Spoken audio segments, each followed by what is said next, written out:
Hi, I'm Andre and I'm a black nerd with a review for you better reviews. Incredibles 2. I'm gonna give you the good, I'm gonna give you the bad, I'm gonna give you the nerdy. I actually watched it in 4DX. 4DX invited me to go see a screening of it. So I had the whole thing with the chairs shaking and the heat and the sound and mist coming on in front of you. So that was a fun experience. Incredibles 2 is so much fun. I can't believe it's been 14 years since we've seen the original Incredibles on the big screen, but they are back and it feels like they never left, man. It just feels like the vibe of this movie completely connects with the last one. It's almost like they almost came out around the same time, except they came out 14 years apart. But all the action, all the comedy, all the heart, all the Pixar Disney goodness is all in there. Incredibles 2 is a great continuation of the Incredible story. It was a long wait, but it was worth it. And what's crazy too, after having a 14-year span between the first one and the second one, there's a little scene at the beginning that happens a little bit later in the timeline, but the movie literally starts right at the end of the first one. It's crazy for two movies to be split that far apart and yet be connected that close together. But that's one of the beauties of animation. You can make a movie years later and still just have it continue the story because it's all drawn or computered. Yes, I had my theories or thoughts about Incredibles 2 when it first got announced of maybe they'll make it where it's years later and the kids are adults now and there's a new generation of superheroes and that sort of thing. But it kind of works out because you get to see the Parr family again. You get to see their dynamics as a family. You get to see them dealing with having to hide their superpowers as well as dealing with domestic life. And when this new kind of wrinkle gets thrown into it with trying to bring supers back, it just kind of makes it like a very interesting continuing story of their adventures. The action is really beefed up a lot more in this movie because there's so many different sequences where the supers have to use their powers to save people or save the day. You get to see a lot more of what Elastigirl can do. You get to see Bob punching more things. You even get to see a lot more Frozone in this movie and see how he works. He's total Iceman mixed with Elsa, throw out ice and snow and all this kind of stuff, but you get to see all the different variations of that. You see more of Violet using her force fields, turning invisible. You see Dash, of course, running fast. And then you get Jack,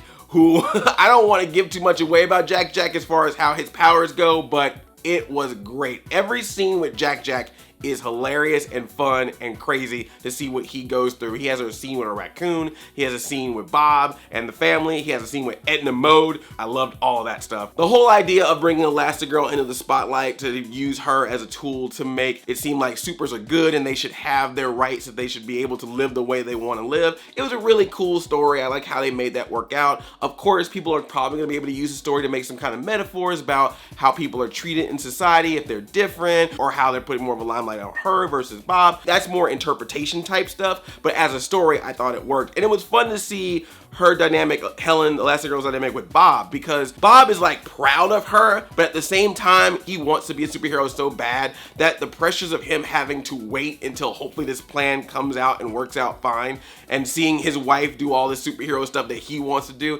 it's just very funny because he's always like, I'm proud of you, honey, but at the same time, he's like, I want to do it. So I always thought that was really cool dynamic. The art style is fantastic. That might be one of the advantages of waiting 14 years to make this movie, is they were able to do some really cool stuff with its design. There's this one particular fight with the Screenslaver and with Helen, Elastigirl, and it's mesmerizing what happens on the screen. If you've got like issues with sometimes flashing lights or stuff like that, you might want to be a little careful, but I'm pretty sure they did everything in their power to make sure it doesn't really tick anybody off too much. But it was really neat to look at. I also like that the movie was able to play with like different generations of superheroes. So the Incredibles kind of give this vibe of like the classic 60s style of superheroes. But eventually in the movie, they meet some other superheroes who are idols of them.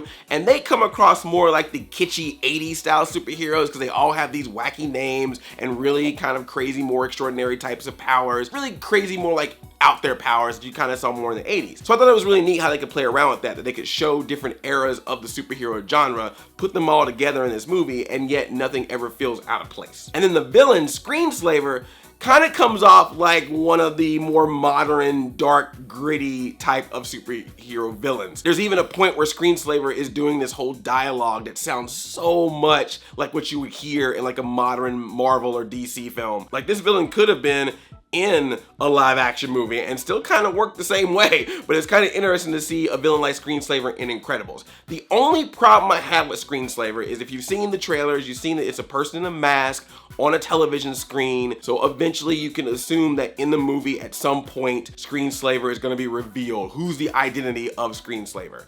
And my only issue with the film is that I knew who it was. like the entire time. Like from moment one, I was like, I know exactly who Screenslaver was. Not only did I know exactly who Screenslaver was when I was watching the movie, I knew who it was when they announced the cast of the movie. When they showed all the new characters that were going to be in this movie, I literally looked at one of them and went, that's gonna be the villain. And when they were like, oh, there's this villain Screenslaver, I was like, yep, I'm pretty sure that's still gonna be the villain. And sure enough, when I saw it, I'm not gonna spoil who it is. I'm just saying I knew who it was, and the movie didn't really do too much to try to throw me off guard. Not that many red herrings to prove me wrong. And then when it eventually got revealed, I was like, yep, that's, oh, whoa, surprise! You got me there. You know, I knew. And the only other criticism I could give the movie is that it is a true sequel. Even the storyline itself is one of the supers are going out and doing superhero stuff while the other one stays at home with the kids. It was Bob going out and Helen staying home in the first one. It's Helen going out and Bob staying home in the second one. There's some funny new dynamics as a result of that, but some stuff on repeat. And not only are they similar beats that you would see from the first Incredibles, but they're also similar beats that you would just see in a superhero film or an animated film like this before. But at the same time, it's done in such a good, fun way. It's super enjoyable. It's like when you go to a theme park and you had a great time with it and you hadn't been there in a while, you're like, man, I want to revisit that theme park again. And you go back and it's the exact same ride you're riding, it's the exact same food you're eating, it's the exact same fun you had the last time, but it was still fun. And that's what I think about Incredibles 2. It's just another great, fun film. Let's get into some nerdy stuff, though. Someone working on this movie really loves Johnny Quest because there's a couple of Johnny Quest references in it. There's one time when Johnny Quest is literally on a television screen, and then there's another time where you see a building off in the distance, and it's called like Quest Labs or Quest Industries or something like that, and the word Quest on the building is written in the classic Johnny Quest logo. So I just thought that was neat. There's also an Outer Limits reference, and make sure you get to the movie early because they show a short before the movie. It's this really adorable movie about a woman and a dumpling, and it's very, very cute. It's very sweet. It's very funny, and it's one of them Pixar things where they're gonna get you with them Pixar tears. Like right before that thing ends, 5 minutes out, you can be like, Incredibles 2 is definitely worth seeing. I enjoyed it, but just if you want to see it in regular 2D or 3D, yes, Incredibles 2, thumbs up.